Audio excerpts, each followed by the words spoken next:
Computer আমরা যা দেখি, মানে ইমেজ, ভিডিও, টেক্সট, এগুলো কম্পিউটার বোঝে না। কম্পিউটার বোঝে বাইনারি সিস্টেম, 0-1 যেটার বেস। তো এটা সাধারণ মানুষ কিন্তু সেটা জানে না। এভাবে প্রকৃতির একটা কোডিং সিস্টেম আছে যেটা আসলে 3টা বেজের উপর নির্ভর করে: তম, রজ, সত্য।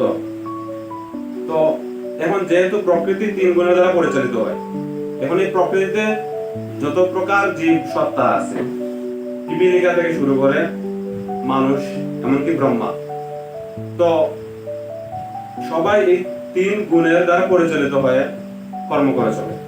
এখন কেউ যদি তমগুণের দ্বারা প্রভাবিত থাকে বেশি, তাহলে তার আচরণ কেমন থাকবে? কেউ যদি রজগুণের দ্বারা প্রভাবিত হয়, তার আচরণ কেমন থাকবে? সত্যগুণের দ্বারা প্রভাবিত হলে তার আচরণ কেমন থাকবে?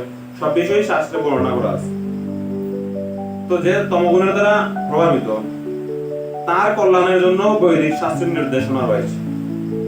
সে যদি তার তমগুণের দ্বারা প্রভাবিত হয়ে সে যদি কোনো পদ্ধতি অনুসরণ করে, কোনো আরাধ্য দেবকে যদি উপাসনা করে, সেটা বলে ভুল কিছু না। একজন সত্যগুণে অধিষ্ঠিত ব্যক্তি সে সেটা বুঝতে পারবে, কারণ সে অলরেডি সেই 3 গুণ সম্পর্কে অবগত। তার সেটা বোঝা উচিত, তার সেটা সমালোচনা করা উচিত।